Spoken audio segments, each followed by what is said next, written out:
العالمين بحبيبه المصطفى ومن على المؤمنين بهديه المجتبى الصلاة والسلام على سيدنا ومولانا محمد خير الورى وعلى آله وأصحابه المتعلمين بالتقوى. أما بعد، أعوذ بالله من الشيطان الرجيم. بسم الله الرحمن الرحيم.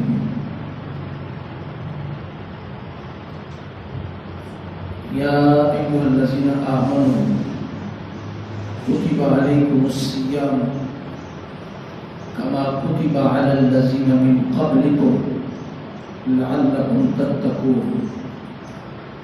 صدق الله مولانا العظيم. مولاي صل وسلم دائما ابدا على حبيبك خير الخلق كلهم والحبيب الذي ترجى شفاعته لكل حول من الاهوال مبتهل. قبل صدر کرام شرکائے خطبہ جمعہ،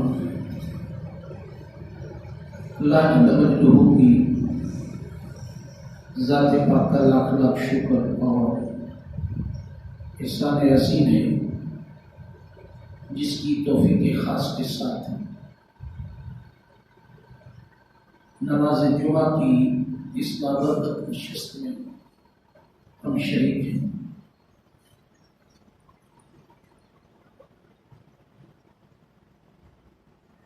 اللہ رب العزت ہماری اس ناظر کو اپنی بارگاہ میں شرف قبولیت عطا فرمائے۔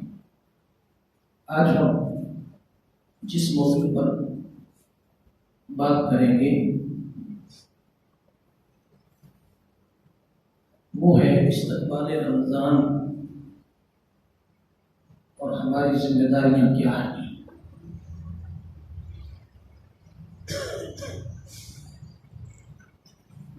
قرآن مجید فرقان حمید کی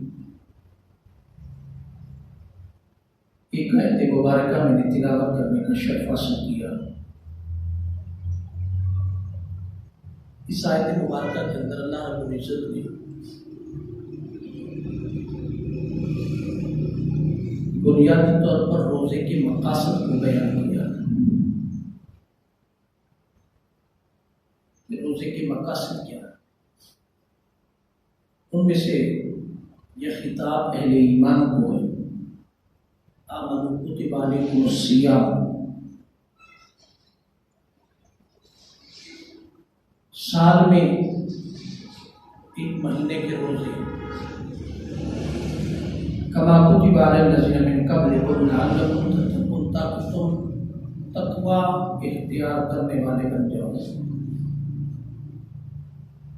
برائی سے مکمل اجتناب اور نیکی کو اختیار کرنے کی پوری جد و جہد، یہ تقویٰ ہے اور یہ مقاصد ہے۔ فرمایا سابقہ امتوں پر بھی روزے فرض تھے،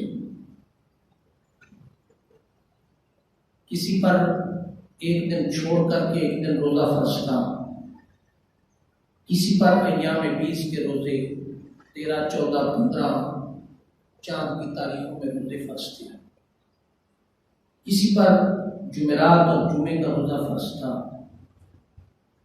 الغرض روزے کی کوئی نہ کوئی شکل وجود اہل کتاب میں موجود تھا اور سابقہ امتوں میں اس پر عمل کیا جاتا۔ آقا علیہ السلام کی امت پر سال میں ایک مہینہ روزے آئے۔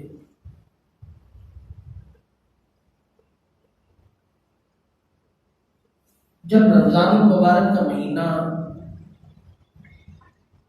شروع ہوتا تو آقا علیہ السلام نے فرمایا کہ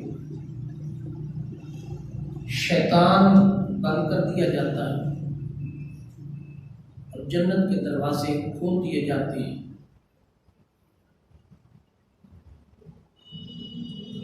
یہ جو عمل ہے اس کا تعلق تیاری کے ساتھ ہے۔ شعبان کا مہینہ بخشش، مغفرت، اور رجب کا مہینہ مال سے زکوٰۃ 2.5%، یہ سارے تیاری کے پروسیس میں آتے ہیں۔ کیوں کہ اللہ کا مہمان رمضان المبارک آپ کے پاس آ رہا ہے، 30 دنوں کا مہمان ہے۔ دنیاوی اصول کے مطابق جب رمضان المبارک مہمان کوئی آتا ہے تو اس کی تیاری کی جاتی، گھر والے اس کے کھانے کا اہتمام کرتے ہیں، رہنے کا اہتمام کرتے ہیں، گھر کی صفائی کرتے ہیں، یہ سارے معاملات کو طے کرتے ہیں، کیونکہ مہمان آ رہا ہے، اور جتنا بڑا مہمان ہوگا تیاری بھی اتنی بڑی ہوگی، اس کے استقبال کی تیاری بھی اتنی بڑی ہوگی۔ بہن اسی طرح مومنوں کو کہا گیا کہ تمہارے پاس اللہ کا مہمان 30 دن کے لیے آ رہا ہے، اس کے استقبال کے لیے من کے آنگن کی صفائی کرنی ہے، اس کے استقبال کے لیے من کو تیار کرنا ہوگا خدمت کے لیے، مصروفیات اور معمولات کو ایڈجسٹ کرنا ہوگا اس کو پورا ٹائم دینے کے لیے۔ اگر ایڈجسٹ نہیں کریں گے تو اس کو ٹائم کیسے دے پائیں گے؟ تو لہذا اس کی خدمت، تاکہ وہ مہمان واپس جا کر کے اللہ رب العزت کی بارگاہ میں یہ نہ کہے کہ مومنوں نے میرا استقبال نہیں کیا تھا، بلکہ وہ یوں کہے کہ مومنوں نے میرا بھرپور استقبال کیا، میری بھرپور خدمت کی۔ تو فرمایا اس کے لیے پہلے اپنے من کو تیار کرنا ہوگا، عبادت کے لیے، ریاضت کے لیے، اطاعت کے لیے، تقوی کے لیے، اور اس کی فیوز و برکات کو سمیٹنے کے لیے۔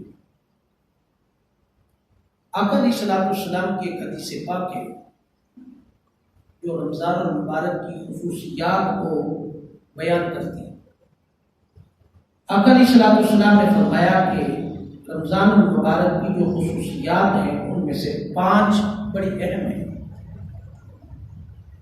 پہلی خصوصیت رمضان المبارک کی کہ یہ اللہ پاک اس ماہ مبارک میں پہلی رات چاند جب طلوع ہوتا، نکلتا، دکھائی دیتا، پہلی رات امت پر اور روزے داروں پر نظر رحمت اور عنایات عطا کرتا ہے، نظر رحمت ڈالتا ہے، اپنی عنایات ڈالتا ہے، شفقت کرتا ہے، مہربانی عطا کرتا ہے۔ اور فرمایا جب وہ نظر رحمت ڈال دے، اپنی عنایات عطا کر دے، تو فرمایا پھر وہ روزے داروں کو عذاب میں نہیں ڈالتا، پھر وہ روزے داروں کو عذاب میں ڈال۔ ایک طرف یہ کیسے ہو سکتا ہے کہ 70 ماہوں سے بڑھ کر، یہ ایک مثال ہے، 70 ماہوں سے بڑھ کر کے کرم کرنے والا، عنایات عطا کرنے والا، شفقت کرنے والا، معاف کر دینے والا، جب وہ اپنے محبوب کی امت پر، اپنی مخلوق پر، روزے داروں پر نظر عنایت کرتا ہے، رحمت کی نظر ڈالتا ہے، شفقت کی نظر ڈالتا ہے، عنایات کی نظر ڈالتا ہے، تو یہ کیسے ہے کہ ایک طرف وہ نظر رحمت ڈالے اور دوسری طرف ان کو عذاب میں ڈالے؟ یہ نہیں ہو سکتا۔ لہذا اس کا اصول یہ ہے کہ وہ نظر رحمت اور کرم جب کرتا ہے تو پھر وہ اپنی مخلوق میں سے وہ جنہوں نے لبیک کہہ دیا، جنہوں نے اس کی اطاعت پر چلنے کا عزم کر لیا، فرمایا پھر وہ ان کو عذاب میں مبتلا نہیں۔ یہ رمضان المبارک کی پہلی خصوصیت ہے۔ اور اسی کے اندر فرمایا کہ جب رمضان المبارک کا چاند طلوع ہو جاتا ہے، اس وقت سے لے کر غروب چاند تک، یعنی کہ یکم شوال تک چاند کا نظر آنے، شوال کا چاند نظر آنے تک فرمایا اس کا ایک ایک لمحہ اور ایک ایک رات اور دن میں سے ایک ایک لمحہ قبولیت کا لمحہ. یہاں تخصیص ختم کر دی جاتی ہے کہ قبولیت کے لمحات کیا ہوں. پھر ان کے ہاں کچھ گھڑیاں کچھ لمحات درجہ بدرجہ ایسے ہوتے ہیں جو جن کے ہاں زیادہ قبولیت کے ہوتے ہیں. مگر اللہ رب العزت نے فرمایا کہ چاند طلوع ہونے سے لے کر رمضان المبارک کا غروب چاند تک، شوال کا چاند نظر آنے تک، اس کا ایک لمحہ رات اور دن 24 گھنٹوں میں سے ہر لمحہ قبولیت کا لمحہ رہتا ہے. گویا اس کی عنایات برستی ہے، اس کی رحمت برستی ہے، اس کا کرم ہوتا ہے، اس کی شفقتیں ہوتی ہیں. دوسرے نمبر پر فرمایا، خصوصیت کو بیان کرتے ہوئے فرمایا سارا دن جو روزے دار کے منہ سے بدبو آتی ہے، جو بو کی شکل اختیار کرتی ہے، سارا دن کھائے نہ پیے، اپنے آپ کو روکے رکھے، معدے کی جو اندر سے آنے والی جو بو بنتی ہے، فرمایا اللہ رب العزت کے ہاں وہ بو کستوری سے بھی زیادہ افضلیت کا مقام رکھتی ہے اللہ کے ہاں. اسی لیے فرمایا کہ روزہ فقط میرے لیے ہے اور اس کی جزا بھی میں ہوں. تو فرمایا سارا دن انسان بھوک پیاس برداشت کرتا ہے، تکالیف برداشت کرتا ہے، اس کے منہ سے آنے والی بھوک کو بھی کستوری سے زیادہ افضل مقام دیا گیا اللہ رب العزت کے ہاں. روزے دار کے لیے کتنی عنایات. تیسرے نمبر پر فرمایا حضور نبی پاک صاحب الاولیاء صلی اللہ تعالی علیہ وسلم نے فرمایا کہ حضور کا امتی ہر روزے دار جب وہ دن کو روزہ رکھتا ہے، تکالیف اٹھاتا ہے، بھوک کی، پریشانی کی، مشکلات کی، تو حضور علیہ الصلوۃ والسلام نے فرمایا ہر روزے دار کے لیے اس کے اللہ پاک ایک فرشتہ مقرر کرتا ہے، اس کے ساتھ ایک فرشتہ مقرر کرتا ہے اس کے ساتھ، جو دن اور رات میں ہمیشہ ہر وقت اس کے لیے بخشش اور مغفرت کی دعا کرتا ہے، ہمیشہ اس کے لیے بخشش اور مغفرت کی وہ دعا کرتا ہے. گویا اس کی حفاظت کے لیے، اس کے گناہوں کی بخشش کے لیے وہ تنہا فقط وہ اپنی دعا نہیں کرتا، اس کے ساتھ وہ فرشتہ بھی دعا کرتا ہے کہ اللہ یہ سارا دن روزے سے رہا ہے، بھوک اور افلاس پیاس برداشت کیے، گرمی برداشت کیے، تو فرمایا اس کے لیے وہ 24 گھنٹے دعائیں بخشش اور مغفرت مانگتا ہے. چوتھے نمبر پر فرمایا اللہ رب العزت نے فرمایا جنت کو متنبع کیا، حکم دیا کہ اے جنت تو تیار ہو جا. میری مخلوق میں سے مسلمان جنہوں نے مجھے رب مانا ہے وہ 30 دن روزے رکھیں گے. دن کے وقت تھکاوٹ محسوس ہوگی، تکالیف برداشت کریں گے، پیاس کی، بھوک کی، عبادت کی، ریاضت کی. تو فرمایا تو تیار رہے، جب وہ تھکاوٹ سے دن گزار کر کے رات کو عبادت کے لیے پیش ہوں گے تو فرمایا جنت کی راحتیں اسے نصیب ہوں گی، جنت کی راحتیں اسے نصیب ہوں گی. اور فرمایا کہ 5ویں نمبر پر فرمایا اللہ پاک عبادت اور اس کی بدعت اور اس کی رحمت کے حصول کے لیے محنت کرنے والوں کو فرمایا جو وہ محنت کریں گے ان کو صلے کے طور پر بخشش اور مغفرت کی خیرات عطا فرمائے. اس کی مثال ایسے جیسے مزدور مزدوری کرتا ہے اور شام کو وہ مالک سے مزدوری مانگتا ہے. بہن اسی طرح اللہ رب العزت نے فرمایا کہ پورا مہینہ میری مخلوق میں سے میرے بندے عبادت، ریاضت، محنت کریں گے، تقوی اختیار کرنے کے لیے اپنی جد و جہد کریں گے. فرمایا یہ جو محنت ہوگی اس محنت کے صلے میں چاند شوال کا طلوع ہونے سے پہلے انہیں بخشش اور مغفرت کی خیرات عطا کرنی ہے مزدوری کے طور. فرمایا یہ 5 خصوصیات ہیں. اگر ہم ان خصوصیات کا اگر جائزہ لیں تو یہ استقبال رمضان کی تیاری کے لیے بنیادی سبق ہے۔ استقبال رمضان کے لیے بنیادی، اس کے معاشرتی سطح پر بھی اثرات ہیں، مذہبی سطح پر عبادات انفرادی اور اجتماعی اور معاشرتی سطح پر بھی اس کے اثرات ہیں۔ سب سے پہلے فرمایا گیا کہ پہلی رات امت پر نظر عنایت عطا ہوتی ہے اللہ رب العزت کی طرف سے۔ رمضان المبارک کی پہلی رات خصوصیات میں سے پہلی خصوصیت، اور ساتھ یہ بھی فرمایا کہ یہ جو 5 خصوصیات ہیں یہ آقا علیہ الصلوۃ والسلام سے پہلے کسی سابقہ امتوں میں سے نہیں تھی۔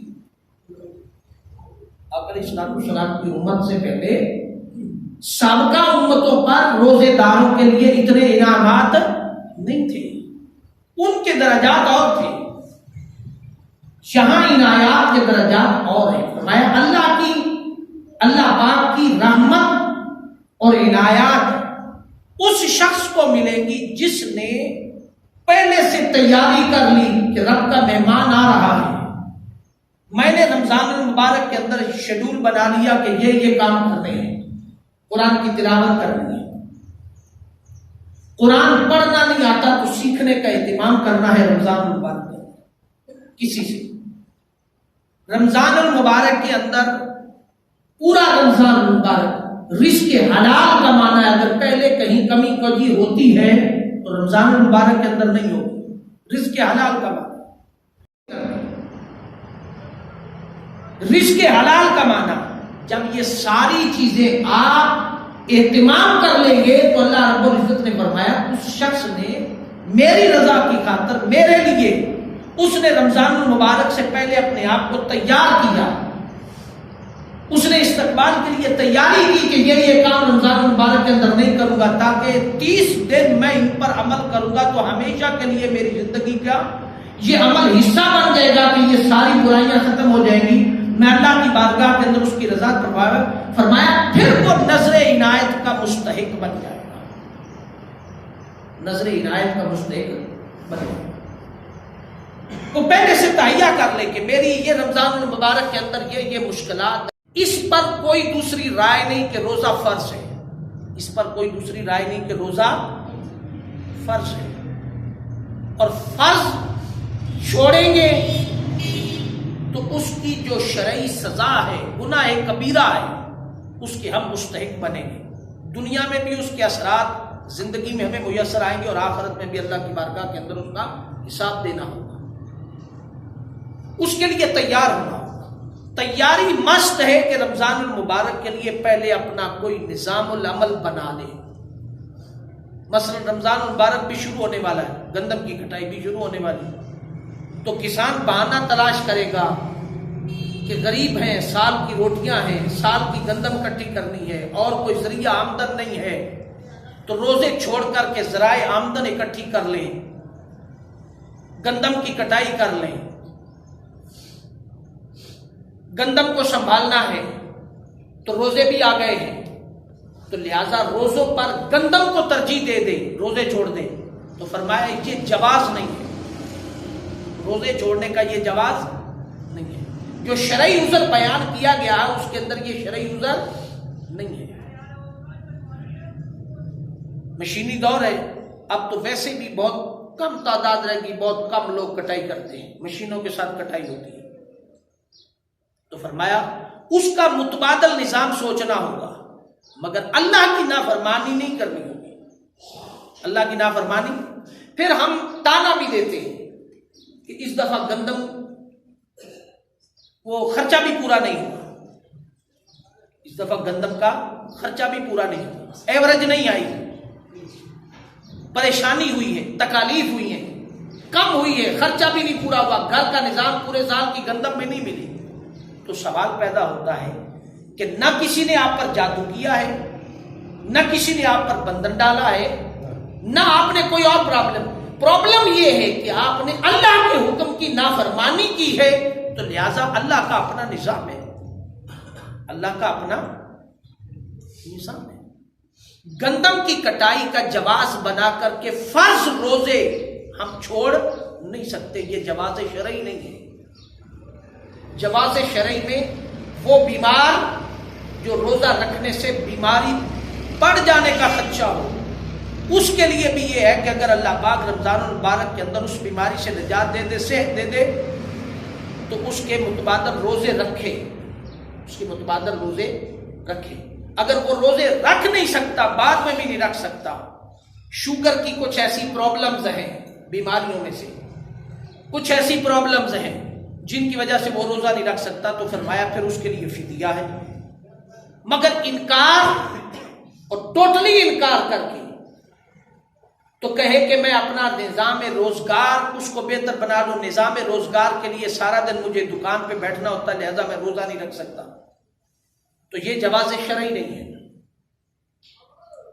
ہمارے ہاں ویسے بھی اگر خطوں کو دیکھیں، یہ بیماری ہر جگہ موجود ہوتی ہے، مگر کچھ پرسنٹیج ایسی ہوتی ہے کہ پنجاب میں روزے نہ رکھنے کی پرسنٹیج زیادہ ہے، پنجاب میں روزے نہ رکھنے کی پرسنٹیج بہت زیادہ ہے۔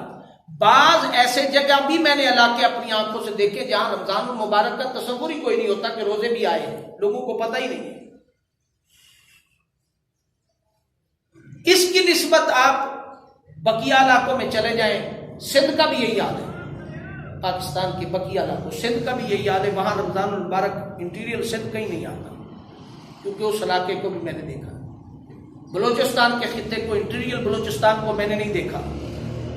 بنسبت ان سارے علاقوں کے KPK کو دیکھ لیں، خیبر پختونخوا کو دیکھ لیں، تو وہاں پرسنٹیج روزے رکھنے کی زیادہ ہے، وہاں روزے رکھنے کی پرسنٹیج زیادہ ہے، اس کا اہتمام کیا جاتا ہے باقاعدہ۔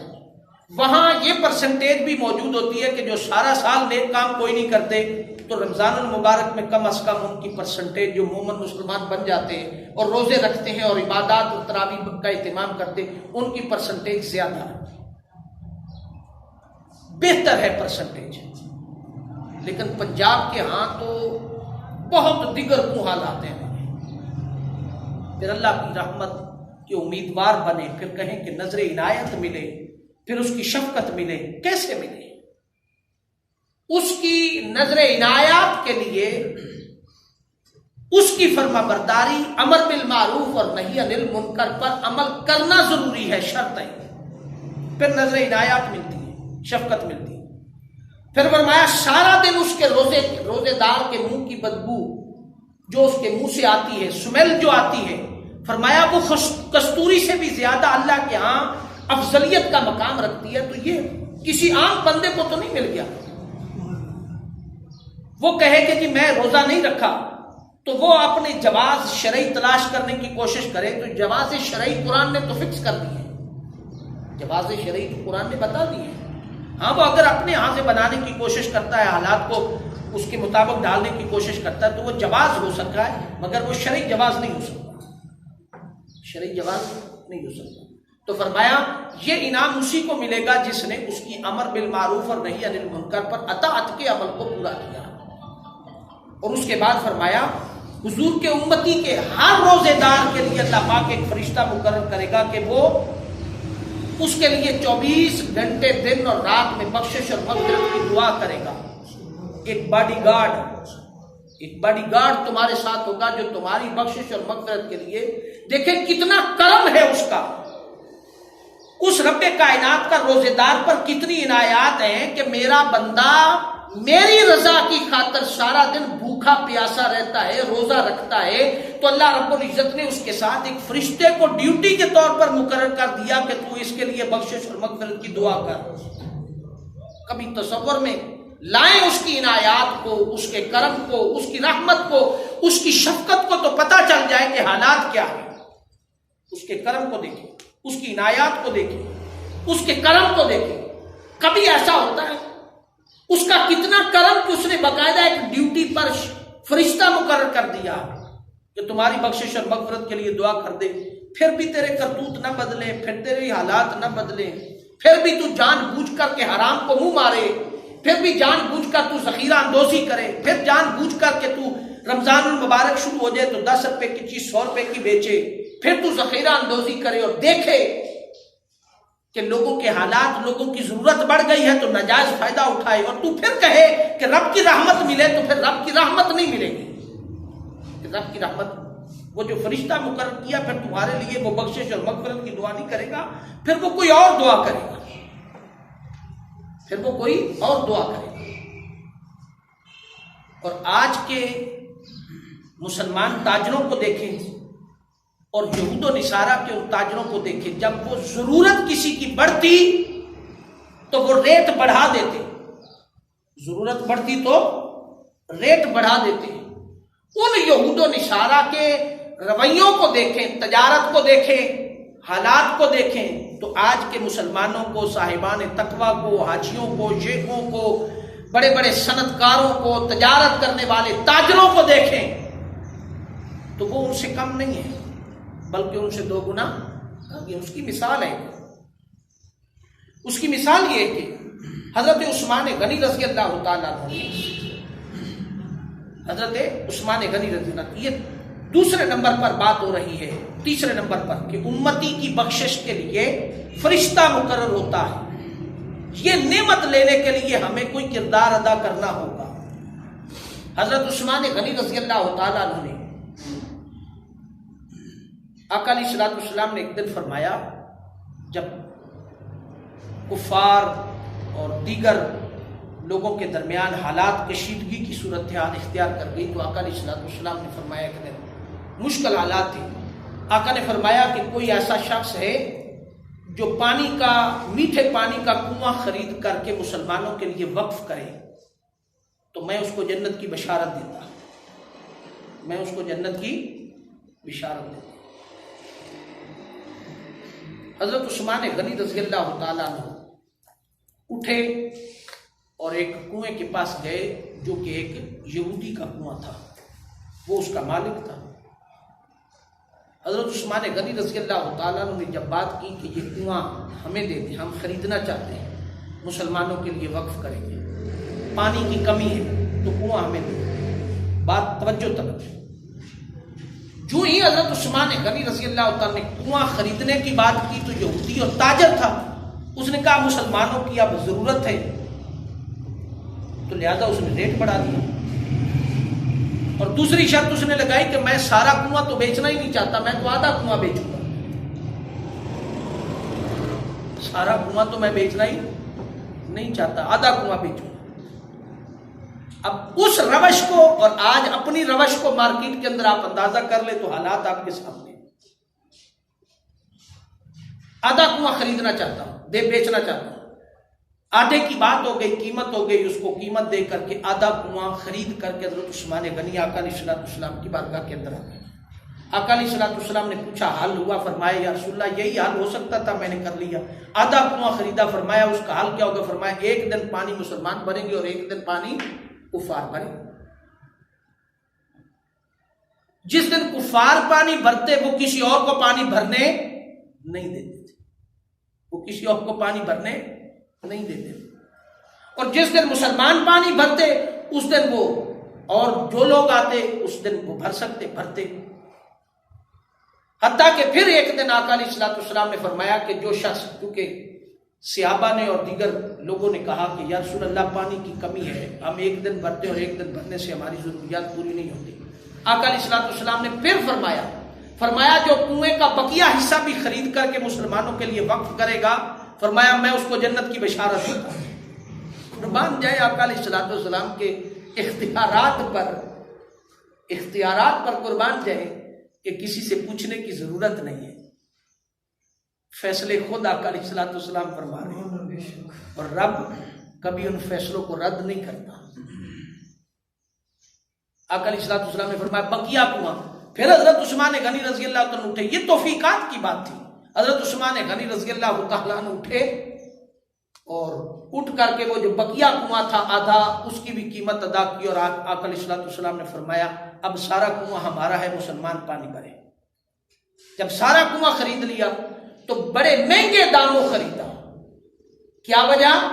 کہ یہودی تھا، اس نے دیکھا مسلمانوں کی ضرورت ہے، مسلمان پریشان ہے، لہذا ان کی ضرورت سے ناجائز فائدہ اٹھا کر کے فرمایا ان کو کنواں مہنگے داموں بیچا اور 2 حصوں میں کر کے بیچا. حالانکہ کنواں نہیں تھا نا، آدھا کیسے ہو سکتا تھا؟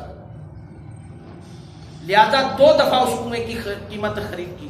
آج اگر ہم دیکھ لیں اپنی تجارت اور حالات کو، رمضان شریف کل یا پرسوں شروع ہونے والا ہے، تو آپ دیکھ لیں کہ بڑے بڑے حاجی صاحبان، بڑے بڑے نمازی پڑھنے والے، لمبی لمبی داڑھیوں والے تاجر بیٹھے ہوں گے، ذخیرہ اندوز ہوں گے، اور دیکھیں گے مسلمانوں کی ضرورت بڑھ گئی ہے، رمضان المبارک آ گیا ہے، مانگ بڑھ رہی ہے، لہذا بڑے بڑے حاجی تاجر ذخیرہ اندوز ہوں گے.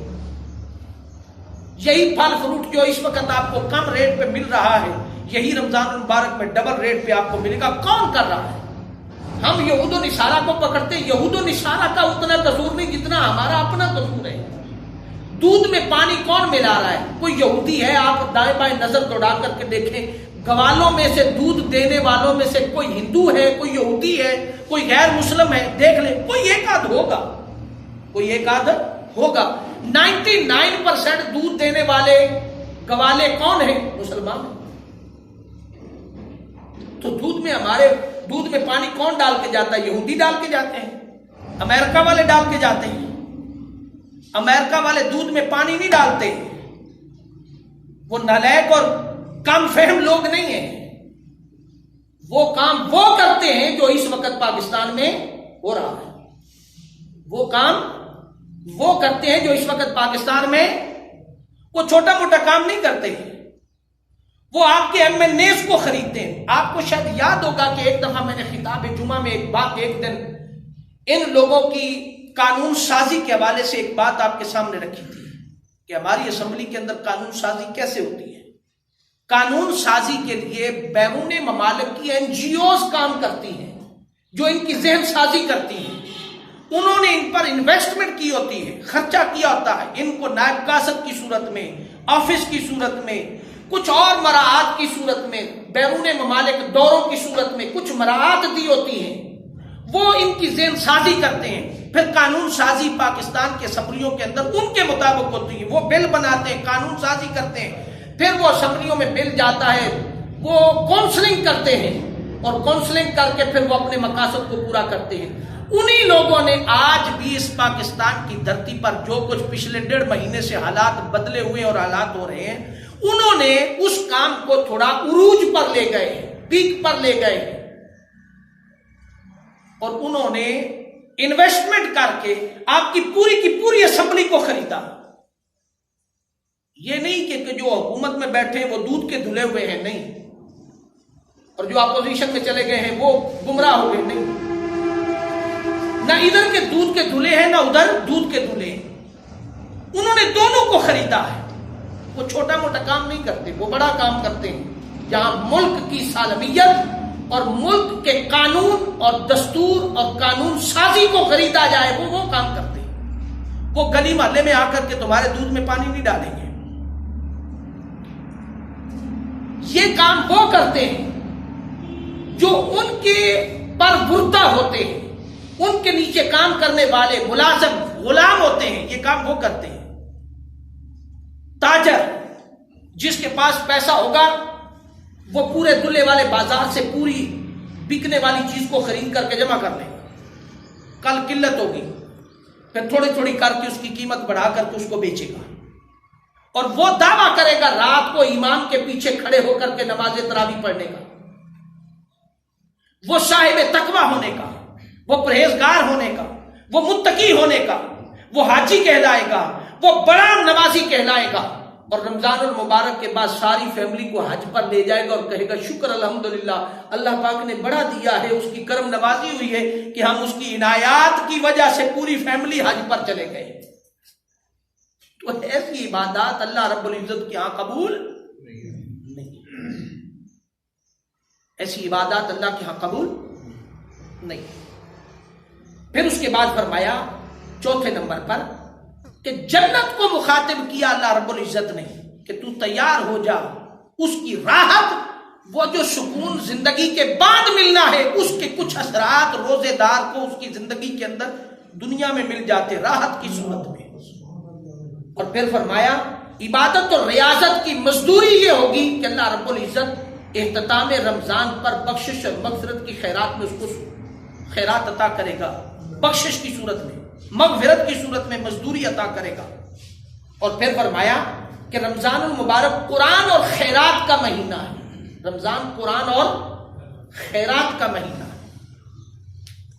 فرمایا خیرات کر. اب خیرات کے لیے نصاب کی یہاں بات نہیں ہو رہی, یہ بات ذہن نشین رکھیے گا. خیرات کے لیے یہاں نصاب کی بات, کیونکہ حالات ایسے ہیں نا, ہماری پرابلم یہ ہے کہ ہم جب بھی کوئی خیرات یا صدقے کی بات کریں گے فوراً ہمارا خیال ہے پتہ نہیں میں صاحب نصاب ہوں, میں خیرات دوں یا نہ دوں.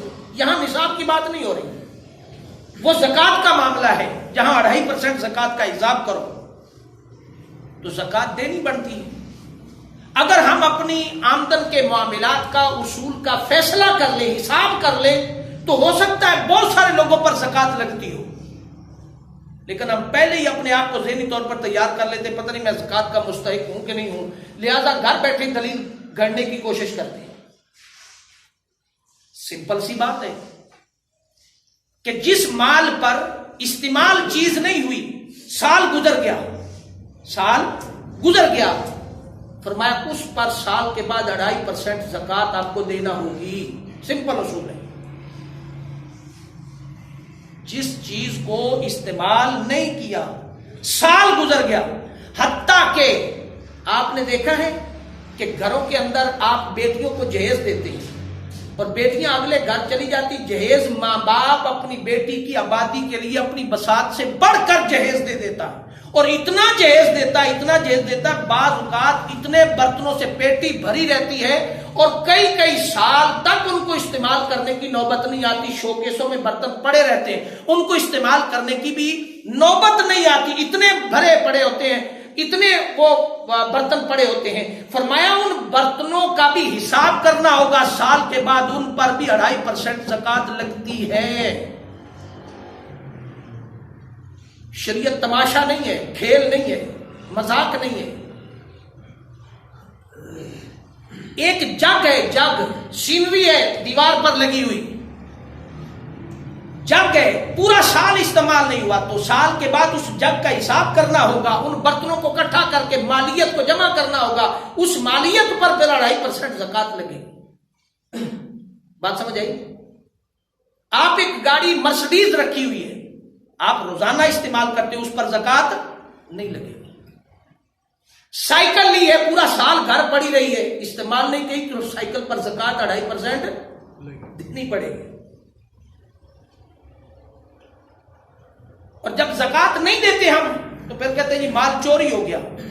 زکوٰۃ آپ دینے والے بنے, رب نے کہا ہے اس مال کو چوہا نہیں لگے گا, اس مال کو سیوک نہیں لگے گی, اور اس مال کو ڈاکو نہیں پڑے گا جس مال میں سے زکوٰۃ دی گئی ہے. ابھی دیکھ لیں گندم آئے گی نا, اس میں سے عشر کوئی نہیں نکالے گا. 10 15 20 بوریاں اگر عشر کی بنتی ہیں تو دل کو بڑی تکلیف ہوتی ہے, 10 20 بوریاں عشر کی مجھے دینی پڑے, اور پھر کہے گا کہ گندم کو چوہے کھا گئے, تو چوہوں نے تو کھانی ہے. تو نے جو دوسروں کا حق کھایا ہے, عشر نہیں دیا. تو فرمایا عشر اگر تیری 1 بوری بنتی ہے عشر کی, تو 1 بوری عشر کی دے, تیرے لیے بے شک آدھی بوری بچتی ہے. تو فرمایا پھر اللہ کی بارگاہ کے اندر اس کا کمال یہ دیکھ, اگر تیرے لیے آدھی بوری بچی ہے, تو نے عشر دے دیا ہے, وہ بوری آدھی تیرے لیے پورا سال برکت کا سبب بن جائے. تو دے گا نہیں مال, لوگوں کا حق کھا جائے گا, اور کہے گا بارش نہیں ہوتی, کہے گا رحمت نہیں آتی, کہے گا رب کے ہاں سے عنایات نہیں ملتی, عذاب ہے. عذاب کی کئی صورتیں ہیں. یہ جو 1.5 مہینے سے چور خریدے جا رہے ہیں, ڈاکو خریدے جا رہے ہیں, لوٹے جا رہے ہیں, اسمبلیوں میں قیمتیں لگی ہوئی ہیں, حالات بدزن ہوئے, حالات خراب ہو گئے, یہ بھی اللہ پاک کی ناراضگی کے اسباب ہے. ہم ہی نے ان کو منتخب کر کے بھیجا کہ آپ کے اندر جرت ہے کہ آپ کے پاس یہ کل آ جائے واپس, تو آپ ان کو صرف گریبان سے پکڑ کر یہی کہہ دیں کہ میرے گھر کے 5 ووٹ اس لیے دیے تھے کہ تو ضمیر بیچ کے آ جائے گا. کیا آپ اس کو اس کے منہ پہ اوپر چور کہہ سکیں گے؟ نہیں کہہ سکیں گے. میں اپنی بات آپ کو کہتا ہوں, میں بھی تو آپ ہی میں سے ہوں, قوم میں سے.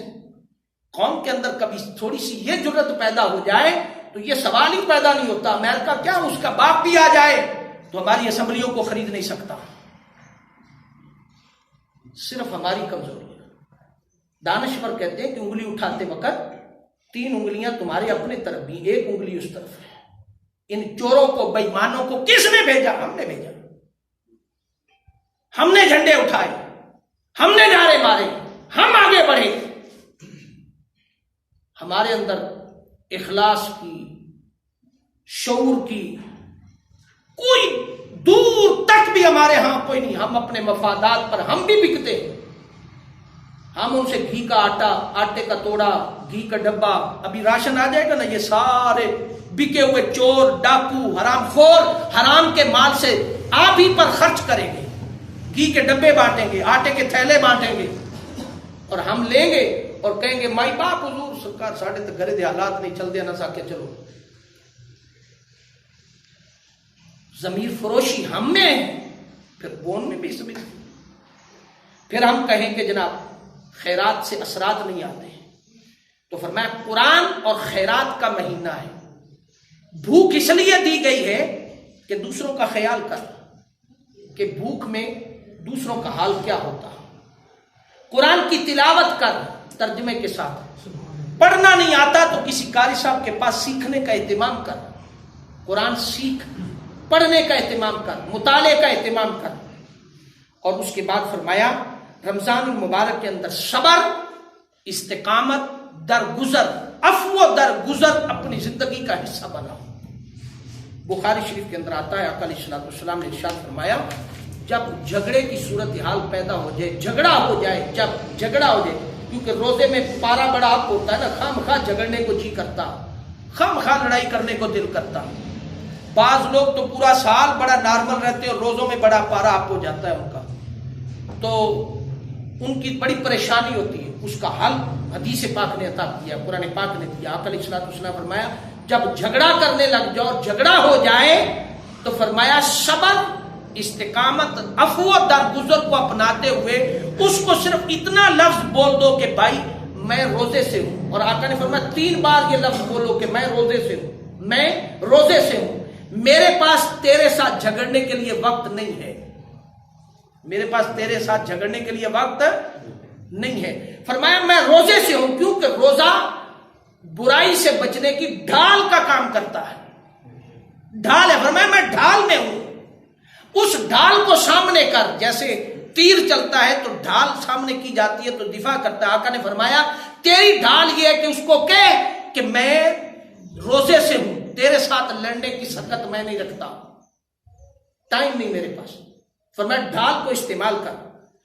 اور فرمایا جب وہ 3 دفعہ تو اسے کہہ دے گا تو فرمایا وہ ڈھال تیرے لیے کام آ جائے گی، تو جھگڑے سے بچ جائے گا. اور اگر کھڑا ہے تو بیٹھ جا، بیٹھا ہے تو لیٹ جا، اگر ہو سکے تو وضو کر لے. اس سے غصہ اور نفس کا کھچاؤ کنٹرول ہو جائے گا اور تو برائی سے بچ جائے گا. پھر آقا علیہ الصلوۃ والسلام نے فرمایا کہ رمضان المبارک کے اندر، رمضان المبارک قیامت کے دن آپ رب کائنات کی بارگاہ کے اندر شفاعت کرے گا، روزے دار کی شفاعت کرے گا. اور 2 قسم کی شفاعت کرے گا، قرآن بھی شفاعت کرے گا اور روزہ بھی شفاعت کرے گا. قرآن کہے گا کہ مولا میں نے رات کو اس کی سستی اور غفلت سے روکے رکھا، میں نے اس کو قیام اللیل کے لیے تیار رکھا، یہ میری تلاوت کرتا تھا رات کو نماز تراویح میں، یہ میری تلاوت کرتا تھا نماز تراویح میں، مولا اسے معاف کر دے. روزہ عرض کرے گا مولا میں نے دن کو اس شخص کو برائی سے محفوظ رکھا، اس نے تیری رضا کی خاطر روزہ رکھا، بھوکا رہا، پیاسا رہا، تکلیف اٹھائی، برائی سے بچا رہا، مولا اس کی بخشش اور مغفرت فرما. قرآن بھی شفاعت کرے گا، روزہ بھی قیامت کے دن شفاعت کرے گا.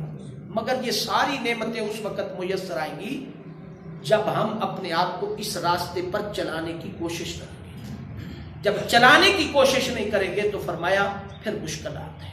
فرمایا یہ استقبال ہے کہ رمضان المبارک کے اندر اپنے آپ کو روزے رکھنے کے لیے مائنڈلی تیار کریں، بغاوت کا راستہ اختیار نہ کریں. بغاوت لفظ بغاوت سے نہیں ہوتا، بغاوت عمل نہ کرنے کا عمل انکار ہوتا ہے. لاجک ہم پیش کرتے ہیں کہ گندم کی کٹائی کرنی تھی، میں سارا دن دکان پہ بیٹھتا ہوں، میں دھوپ میں کام کرتا ہوں، میرا فلاں استقبال کا کیا مطلب؟ استقبال کا مطلب یہ ہے کہ آنے والا مہمان آ رہا ہے، اس کے استقبال کے لیے مجھے تیار ہونا ہے، میں نے روزے رکھنے ہیں، روزے فرض ہیں، انکار نہیں ہے اللہ رب العزت کے ہاں۔ فرمایا میں نے رکھنے ہیں، میں نے اپنے کام کو، معاملات کو، بزنس کو ایڈجسٹ کرنا ہے۔ جب تم ایڈجسٹ کر کے چلو گے اس رب کائنات کی بارگاہ کے اندر، تو فرمایا پھر 5 خصوصیات میں سے تمہیں اس کا فیض عطا کیا جائے گا۔ اگر تم پہلے ہی تیار ہو جاؤ گے کہ ہم تو روزے نہیں رکھ سکتے، ہم تو فلاں نہیں کر سکتے، فلاں نہیں کر سکتے، تو فرمایا پھر یہ کرم اور عنایات نہیں ہوگی۔ لہذا کوشش کریں کہ رات کو نماز تراویح پڑھیں، رات کو نماز تراویح پڑھیں۔ یہ بحث اور ڈرامے بازی چھوڑ دیں کہ کوئی 8 پڑھتا ہے، کوئی ہاتھ چھوڑ کے پڑھتا ہے، کوئی 20 پڑھتا ہے، کوئی 21 پڑھتا ہے۔ پڑھے تو صحیح، پڑھو تو صحیح نا، کچھ تو کرو۔ یہ سارے بھاگنے کے راستے ہوتے ہیں جی، وہ آقا کے زمانے میں جماعت کے ساتھ نہیں پڑھی گئی تھی، حضور کے زمانے میں یہ نہیں ہوتا تھا، فلاں نہیں ہوتا تھا، وہ 8 پڑھتے ہیں، وہ 20 پڑھتے ہیں۔ یہ ساری بحثیں جان چھڑانے کے بہانے، اس کے سوا کچھ نہیں۔ بہت بڑے اپنے آپ کو دانشور سمجھنے لگتے ہیں۔ اسلام پر بحث کرنے کی کس کو اجازت ہے؟ تمہارا من چاہتا ہے 8 پڑھ لے، تو جواب دے اللہ کی بارگاہ۔ تمہارا من چاہتا ہے 20 پڑھ، تمہارا من چاہتا ہے تراویح کے ساتھ جماعت کے ساتھ پڑھ لے، تمہارا من چاہتا ہے اچھا قرآن پڑھنے والے کے پیچھے قرآن پڑھ لے، پڑھ تو صحیح نا، تنہائی میں پڑھ لے، گھر جا کے پڑھ لے، پڑھ تو صحیح نا۔ تو مکمل انکاری ہے، باغی ہے، راستہ اختیار کرتا ہے کہ یہ رمضان مبارک کی تراویح کون پڑھے جی، دن روزہ رکھی دا، کاروبار بھی کری دا رات کو۔ یہ تو ڈرامے بازی ہے، بغاوت ہے، یہ تو انکار ہے۔ اللہ کا دین ظالم نہیں ہے معاذ اللہ، وہ راحت دیتا ہے، وہ آسانی پیدا کرتا ہے، مگر آسانی کا ناجائز فائدہ مت اٹھائے کہ تم کمزور سمجھ کے سر پہ چڑھ جاؤ اور دین کی دھجیاں اڑانے لگ جاؤ، استنجا کرنے کا تمہیں فکر نہ ہو، اور تو نماز تراویح پر بحث کرے آ کر کے کہ نماز تراویح کہاں لکھی ہے 20 اور کہاں لکھی ہے 8۔ اس پر اگر بحث کرنی ہے تو کسی وقت آ جانا، پھر بحث کر لیں، لیکن کم از کم بغاوت کا راستہ تو اختیار نہ کر۔ اللہ کے حضور رات کو کھڑا ہو، قرآن سے محبت پیدا کر، قرآن کو سننے کی پیدا کر۔ کیا اس سے بڑی دلیل کیا ہے کہ آقا علیہ الصلوۃ والسلام نماز تراویح کے لیے مسجد میں تشریف لاتے اور ساری رات قیام فرماتے، قرآن کی تلاوت ہوتی؟ اس سے بڑی دلیل کیا ہے کہ جبریل امین حضور علیہ الصلوۃ والسلام کے ساتھ آ کر قرآن پاک کا دور کرتا؟ 7 سپارہ 1 سپارہ دونوں روایات موجود ہیں کہ جبریل امین حضور کے ساتھ دور کرتے۔ سہل پسندی، اپنے آپ کو بہت بڑا ایجوکیٹڈ، دین کا ٹھیکیدار، ذمہ دار سمجھ کر کے دین پر اور کوئی نہیں کام لگتا تو دین پر انگلی اٹھاتے ہیں، دین پر بحث کرتے ہیں، اور جو رہی کھئی تھوڑی بہت نیکیاں ہوتی وہ بھی برباد کر لیتے ہیں۔ دین پر بحث مت کرو، یہ نصیحت ہے۔ دین سے لگاؤ لگا کر اپنی عاقبت کو سنوارنے کا اہتمام کرو۔ اس سے بہتر طریقہ، اس سے بہتر نظام تربیت، اس سے بہتر اور کوئی نہیں کہ زندگی کے اندر اگر آپ کو رمضان المبارک کی ساعتیں دوبارہ نصیب ہو رہی ہیں تو فرمایا اس کے لیے کمر بستہ ہو کر کے فرمایا اس سے استفادہ کر لیں۔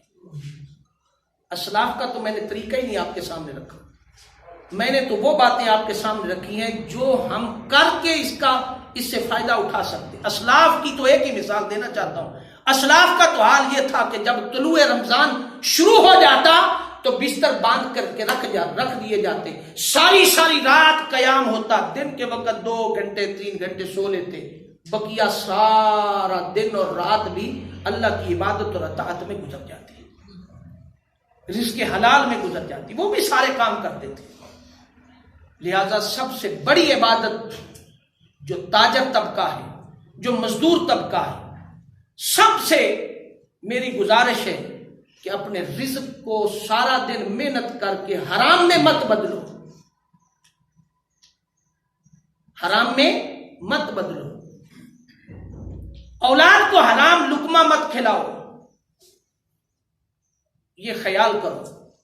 پھر رمضان المبارک، پھر اللہ کی رحمتیں اور قربتیں اس کے لینے کے لیے مستعد ہو جو آئندہ جمعہ انشاءاللہ العزیز قرآن اور پیغام انسانیت پر بات کریں گے. وما علینا الا البلاغ.